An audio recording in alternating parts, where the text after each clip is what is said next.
today's activity. Today's activity is we are going to take a look at 4.2 reactivity series of metals. Nanti saya bagi kamu sambung lukis balik ya.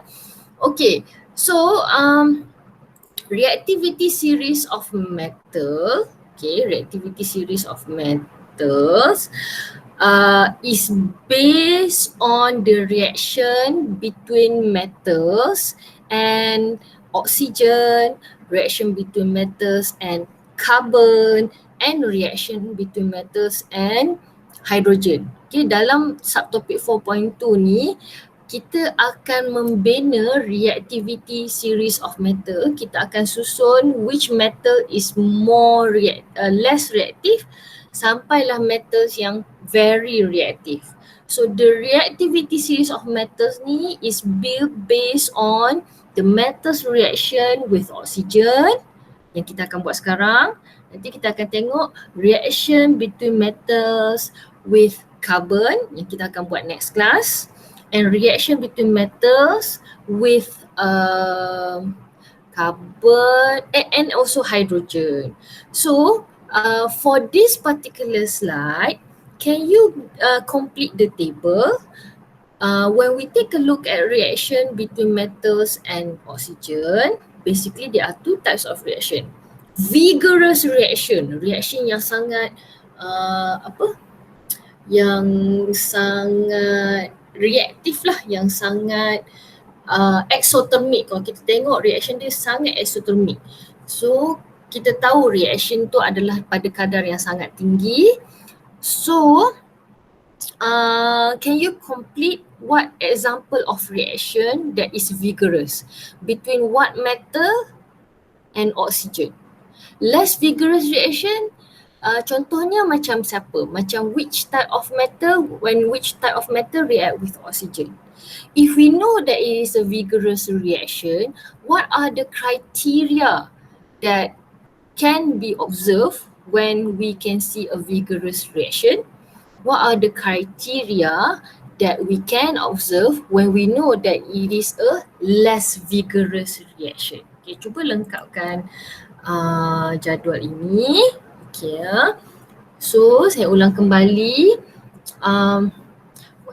When metals react with oxygen, there are two types of reaction, vigorous reaction and less vigorous reaction. So can you give an example for a vigorous reaction? Bila which type of metal jumpa oxygen, dampak we can see vigorous reaction. Which type of metal react with oxygen, we can see a less vigorous reaction. For each type of reaction, what criteria that we can observe? Okay, good. Okay, ramai dah mula jawab ni, very good. How about Melina, Ziad? What do you think? What do you think? What is your idea? Can you give me your idea? Alright, very good. Bila kita bagi example of reaction, since this is example of vigorous or less vigorous reaction between metals and oxygen, mestilah example of reaction tu between metal apa and oxygen. So for example, a few examples here. Okay, saya bersetuju seperti yang disebut oleh Abdullah sini. Dia kata for vigorous reaction, example yang Abdullah bagi ialah between magnesium and oxygen, where we can see a bright flame. Very good. And then seterusnya, Rizky juga memberikan idea. Rizky kata less vigorous reaction tu contohnya macam iron react with oxygen. Yes, very good. And then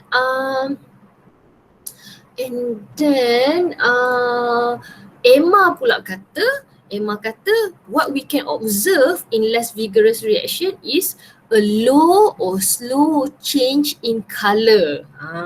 Very good. I agree with you.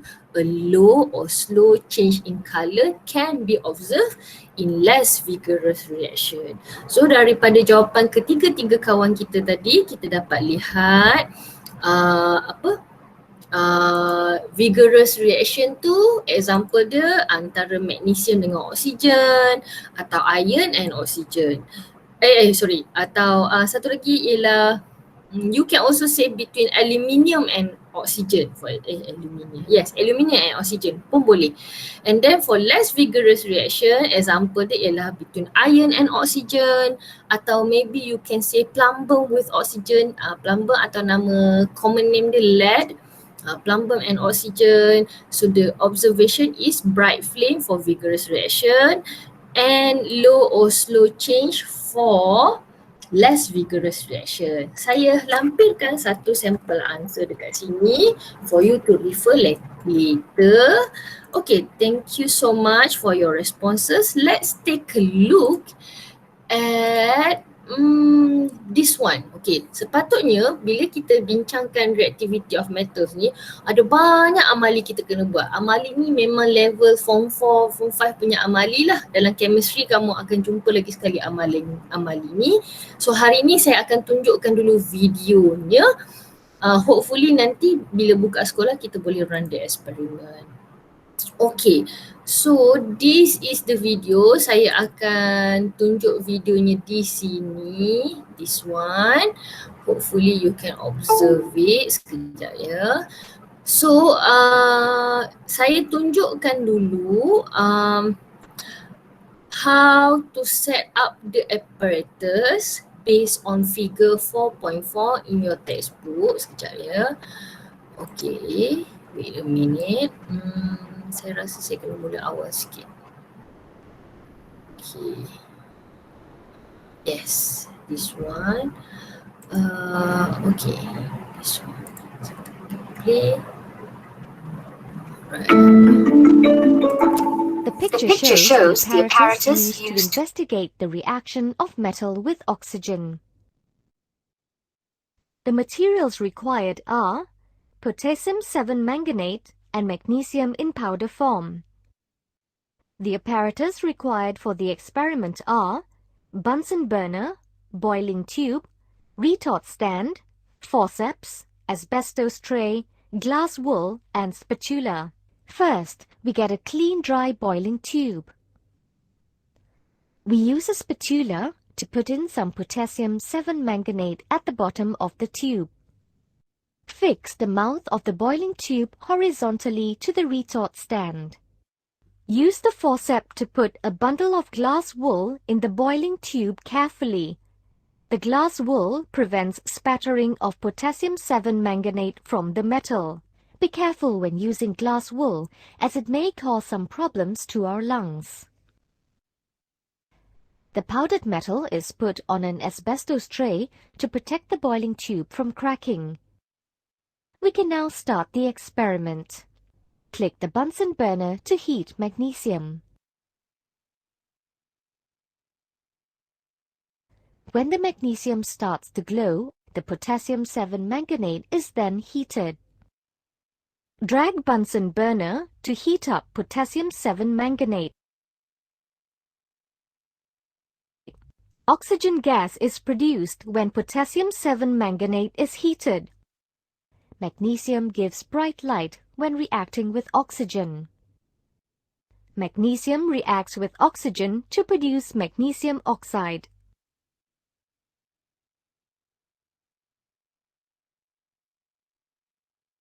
Click the Bunsen burner to heat zinc.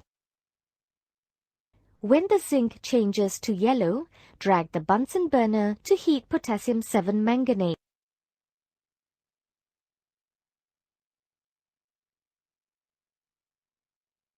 Zinc produces bright glow when reacting with oxygen. Zinc reacts with oxygen to produce zinc oxide.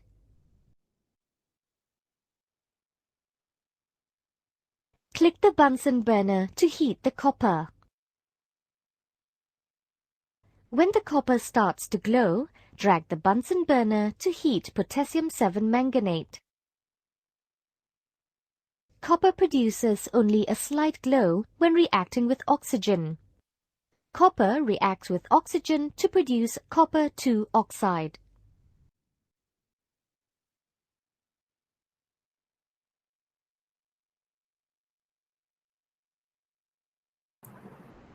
Okay,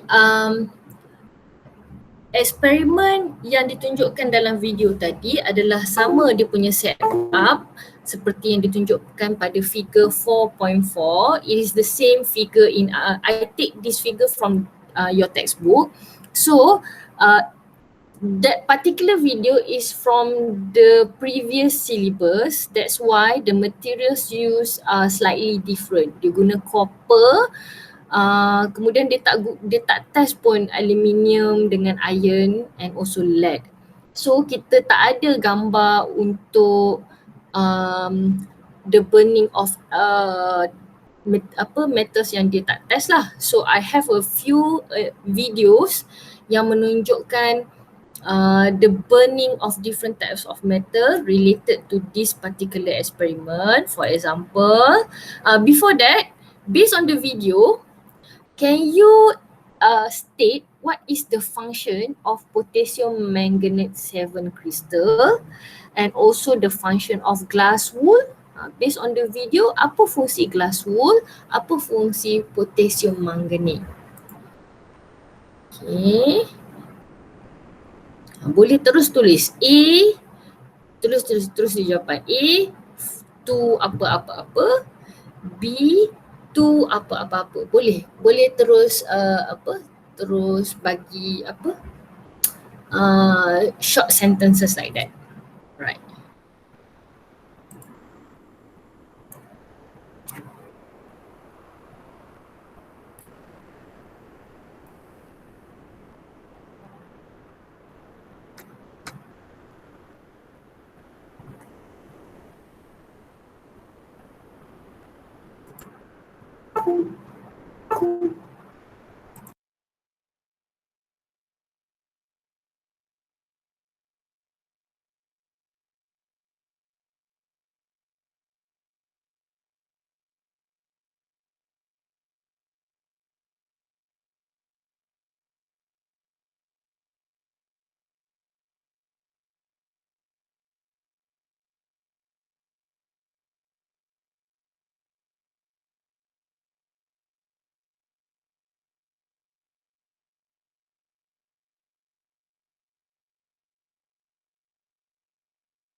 Okay, let's see. Yes, I agree with you. The function of potassium manganate is to release oxygen. Okay, to release oxygen. Okay, to release oxygen, yes. Bila kita heat potassium manganate, bila kita panaskan potassium manganate, it will release oxygen. Very good. So the oxygen will flow from the potassium manganate area towards the metal powder. So metal powder will react with the oxygen. Kenapa kita kena heat metal dulu? Kalau metal tu tidak dipanaskan, it is not ready to react, to do any reaction. So kita panaskan metal dulu so that it is ready to do any reaction with the environment, and then baru kita panaskan potassium manganate. Potassium manganate will release oxygen and the released oxygen will react with metal powder. Okay, that is number one. Okay. And then number two, kita tengok number two, the function of glass wool is to separate potassium manganate crystal and metal powder. Yes, I agree with you. Thank you. Okay, to separate metal powder and potassium manganate 7 crystal. Saya setuju dengan Rizky. Saya setuju juga walaupun cara Walaupun cara Mas Nur Zafira tulis ni lain sikit, tapi saya setuju, tak ada masalah. Cuma tambah sikit kat situ, from coming out to the metal powder. Nak bagi lebih lengkap. Itu saja Mas. Sebenarnya okey dah tu jawapan tu, cuma nak bagi lengkap ya. Alright, very good. To separate both materials, potassium manganate and metal powder. Very good. Okay, so sebagaimana yang saya sebutkan tadi, saya ada extra 3 lagi video where we can observe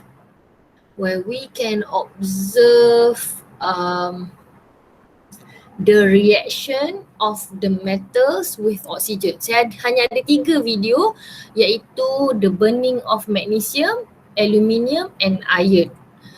And then lepas kita observe, baru kita akan lengkapkan table of observation tu pada slide yang seterusnya. Pada slide nombor 6 yang saya akan tunjuk lepas ni, kita hanya fokus untuk observe video saja. Dekat slide 7 baru kita fill up the observation. Okay? Okay, saya tunggu Ilya habiskan ayat dia, lepas tu kita akan proceed.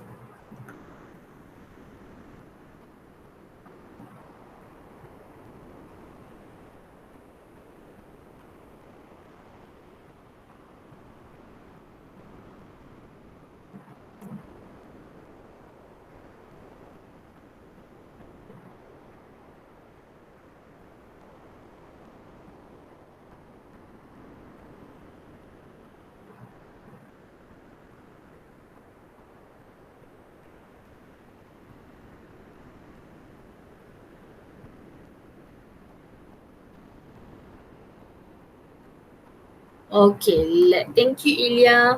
Okay, let's take a look at the videos that shows different types of metals burning.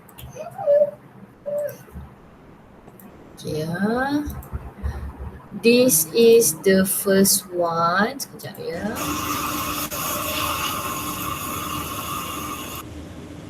A coil of cleaned magnesium ribbon is placed in this glass deflagrating spoon. The metal is ignited and then lowered into a flask containing pure oxygen. The reaction is highly exothermic, and the ferocity of reaction shatters the glass deflagrating spoon and also cracks the flask. Magnesium burns with such a bright flame that the metal is used in flares and fireworks.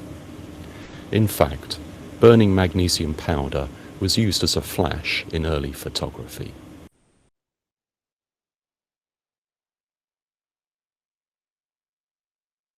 Okay, that is the first video that shows the burning of magnesium in pure oxygen, in a container filled with pure oxygen. Lebih kurang sama macam dengan apa yang kita buat.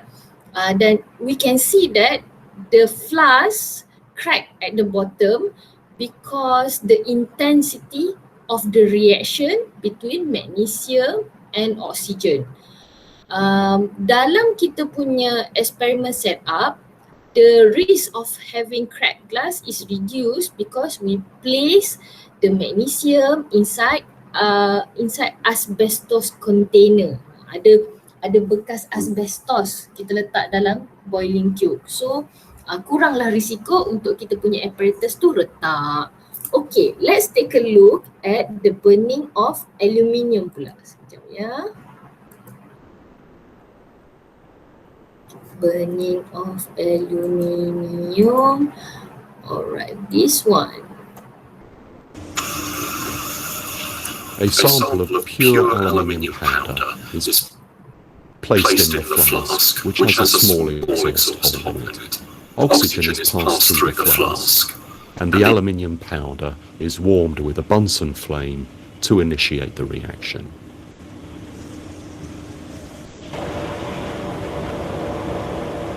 The aluminium powder ignites and the reaction is highly exothermic. The heat generated by the reaction melts the glass flask. Aluminium burns with a bright white flame similar to that of magnesium. Aluminium foil or wire will not burn as easily. The large surface area of the powder encourages it to oxidize more rapidly.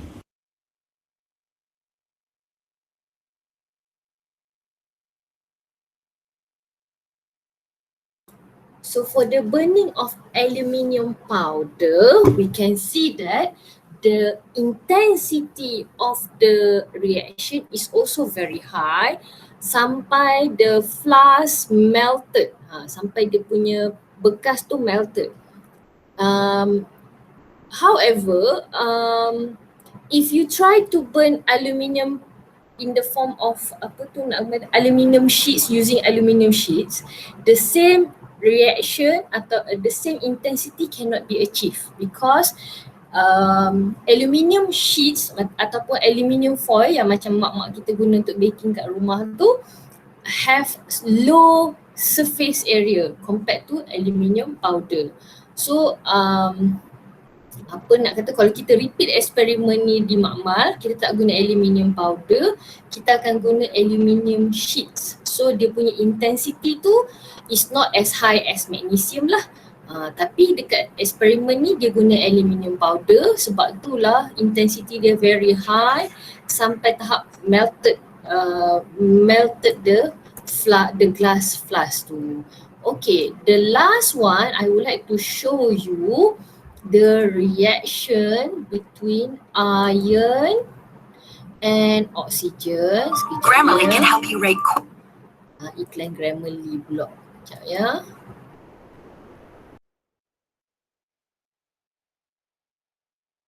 quickly and confidently, so you never have to slow down at work. Instant corrections make your writing mistake-free.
Okay, for the reaction between iron and oxygen, atau nama apa chemistry dia kita panggil ferrum. So we use steel wool. Dia punya apa, dan nama common name dia steel wool.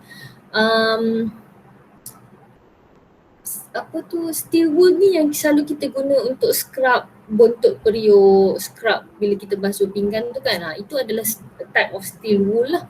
So, but the ones that we use to conduct this experiment is a very fine steel wool. And if you take a look at your paddock right now, okay, there is a table there for observation for the burning of magnesium, aluminium, zinc, iron and lead. Zinc dengan lead saya dah letakkan dekat mana nak tick. For zinc, the metal burns slowly. For lead, the metal glows dimly. Can you complete this particular table on slide berapa ni? On slide 7. For magnesium, kita nak tick yang mana satu. Untuk aluminium, nak tick mana satu. Untuk iron, kita nak tick observation yang mana satu. Right. Okay, let's see here. Okay. Which observation that we will take. Yang mana satu kita akan tanda. Right. Okay.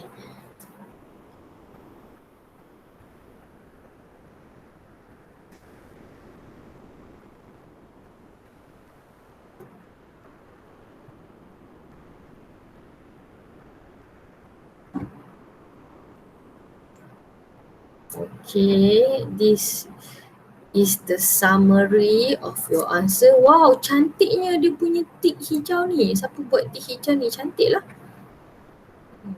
I like. So pakai ni ya? Pakai emoji Cantik lah. Good idea. Oh, Aisyah. Oh, nice. Cantik pakai tick hijau tu. Okay, let's see. Setiap satu, apa nak kata, setiap satu metal tu hanya ada satu observation saja. Okay, so there are 5 different observation. Which observation yang paling menepati the burning of magnesium? So for the burning of magnesium tu the first one. Metal burns very quickly and brightly.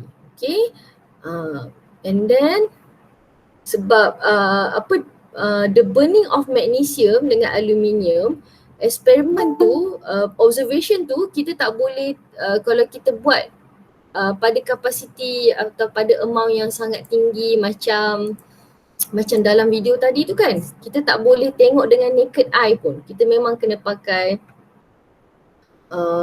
tinted goggles lah. Memang tak boleh tengok dengan naked eye. So magnesium is the first one. Metal burns very quickly and brightly. Aluminium pun sama. Metal burns quickly and brightly. So kita tick je lah pada kotak kedua. Tick pada kotak yang pertama pun boleh, tak ada masalah. Okay, so for magnesium and aluminium, metal burns very quickly and brightly. Okay, itu observation dia. Okay, the first one and the first column atau the second column ya. Tolong betulkan siapa yang tanda dekat metal glows brightly. Glows tu tak sama ya. Glows brightly tu tak sama. Dia bukan terbakar. Yang terbakar tadi ialah magnesium dengan aluminium. Untuk zinc, it will also burn but not as quick as aluminium and magnesium. Zinc dia akan terbakar juga. Maknanya bila kita panaskan dia akan keluar api. Tapi tak secepat magnesium dengan aluminium. Okay, saya lihat ada 3 orang lagi ni dia masih letak magnesium dengan aluminium tu dekat kolom yang kurang tepat. Tolong padang, alihkan. Okay, magnesium dengan aluminium tu adalah metal burns quickly and brightly. Okay, for the last one untuk iron dia tak keluar api kan? Dia hanya glow brightly. Dia glow brightly. Okay, untuk iron it only glows brightly. Okay, dia tidak terbakar. Okay, so tolong betulkan for iron, metal glows brightly. Okay, metal glows brightly. Ni apa macam tanya orang pasal handsome tak handsome ni. Macam-macam lah komen ni. Okay, saya screenshot satu sampel jawapan.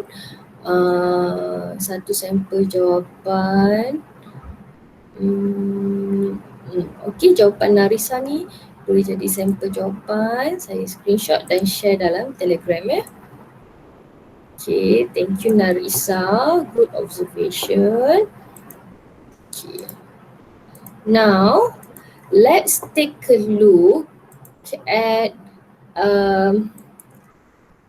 discussion pula ya, discussion. Kita dah buat observation. Sekarang ni kita daripada data observation tu kita nak buat apa? Kita kena lengkapkan dulu discussion. Can you complete this particular question? Can you complete the word equation for the reaction? Metal bila combine atau react dengan oxygen, it will become metal oxide. Okay. So when magnesium combine with oxygen, apakah nama baru dia? Sama juga dengan aluminium, zinc, iron dengan lead.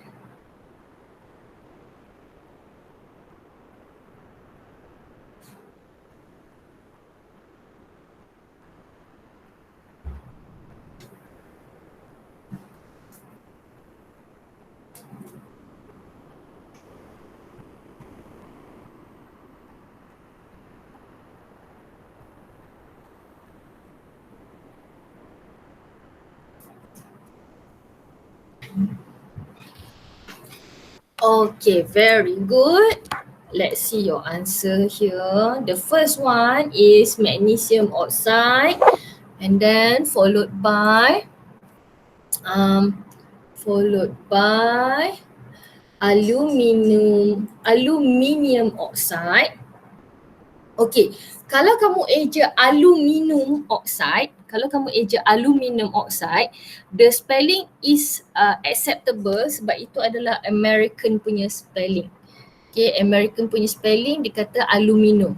Tapi kalau dalam periodic table dalam chemistry sebenarnya ialah aluminium oxide. Okay, tak ada masalah, zinc oxide, iron oxide atau ferrum oxide kita boleh terima ya. Dan finally lead oxide. Yes, very good. Okay, macam biasa saya akan screenshot satu sampel answer so that you can refer to it later when you get your own notes. Kalau dah memang betul tak ada masalah. Kalau nak betulkan boleh refer ya. Alright, now let's take a look at the next question. What is the relationship between the vigor of the reactions and the reactivity of the metal towards oxygen? Okay. Apa hubungan antara kadar kereaktifan tindak balas dengan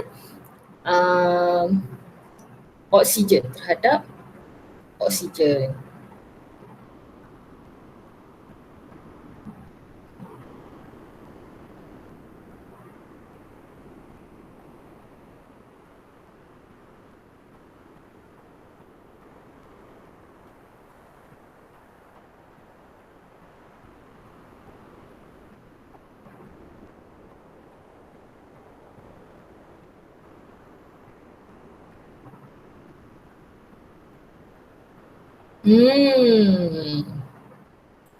Okay.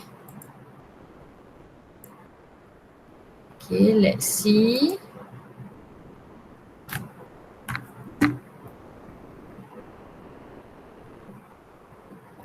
Okay, let's see sample answers.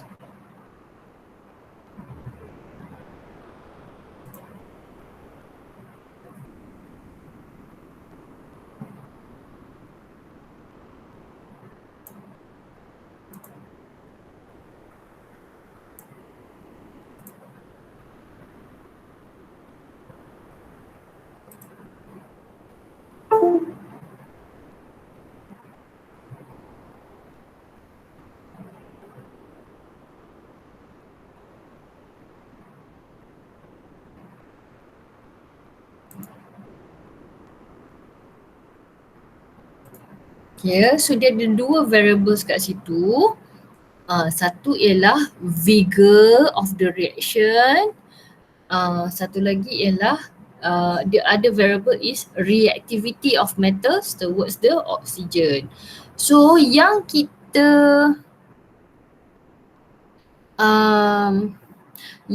nak tengok, yang kita measure kat situ ialah reactivity of metal towards oxygen kan. So the higher the vigor of the reaction, the higher the reactivity of metals towards oxygen. Okay, saya juga terima sebagaimana idea Rizky. Rizky kata the more vigorous the reaction, the higher the reactivity of metals toward oxygen. Yes. Rizky dia guna istilah the more vigorous the reaction, the higher the reactivity of metal towards oxygen, atau the higher the vigor of the reaction, the higher the reactivity of metal towards oxygen. Okay, so ada dua version yang kita boleh guna, sama ada kita kata the more vigorous atau the higher the vigor of the reaction. Okay, kita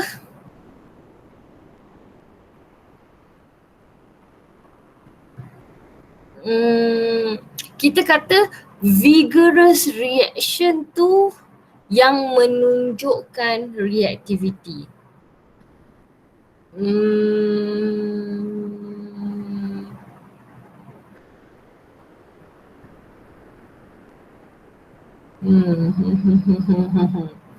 Tapi saya setuju juga dengan statement Noah Imrani. Dia cakap the more reactive the metal toward oxygen, the more vigorously it burns in oxygen. Atau the more reactive of metal towards oxygen, the more vigorous the reaction between oxygen and metal. Yang itu pun boleh juga diterima. Okay, kedua-duanya boleh diterima. Tak ada masalah. Okay, now last kali untuk hari ni, kesimpulan daripada demonstrasi tadi, can you complete the following sequence of metals according to their decreasing reactivity towards oxygen? Okay, kalau pergi ke kanan tu, okay, paling kanan ialah paling kurang reaktif, paling sebelah kiri arrow tu ialah paling reaktif. Okay, semakin ke kanan arrow, semakin kurang reaktif towards oxygen. Yang paling reaktif pada echo atau towards the tail of the arrow. So red for magnesium, magnesium punya dot kita nak letak kat mana? Paling kiri ke atau paling kanan atau paling tengah-tengah. Sama juga dengan lead, iron, aluminium and zinc. Kita nak letak dekat dot yang mana satu. Okay. Towards the head of the arrow, decreasing reactivity atau least reactive. Towards the tail of the arrow is the most reactive metal. Okay. So, kita tengok kat sini. Alright. Okay, the first dot. Okay, good.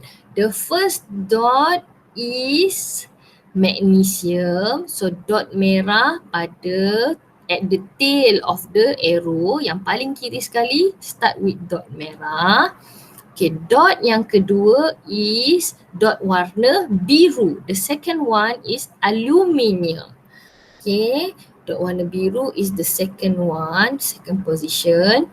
The third position is zinc, warna orange. Warna orange nombor 3. Okay, good. Fourth position ialah iron, warna purple. Warna purple is at the fourth position. And finally, the least reactive is lead, warna hijau. Okay, so that is the end of our class today.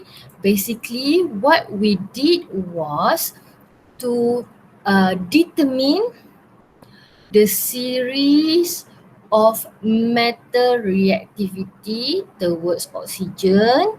From the experiment, we understand, we discuss about the role of potassium permanganate 7 crystals, the role of glass wool during the experiment, and then we know when the metals burned inside an oxygen-rich environment, bila different logam-logam tersebut dibakar dalam bekas yang kaya dengan oksigen, dia punya level of burning tu berbeza-beza. Yang paling brightly burn is the most reactive metal. The least the metal that does not burn, only glow slightly, dia adalah metal yang slightly reactive towards oxygen. Kenapa dah bergerak-gerak dah dot-dot tu? Okay, so anak-anak, that is the end of our session for today. So for today's lesson, can you reflect what did you like about the lesson? What didn't you like about the lesson? What part do you think is easy for you, and which part is hard for you and requires more attention? So if you need me to repeat any part of today's lesson, can you please write it under what was hard so that I can reteach atau revise that part during our next lesson.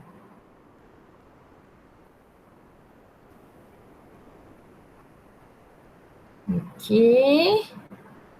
Alright, sorry banyak-banyak terambil masa lebih 4 minit.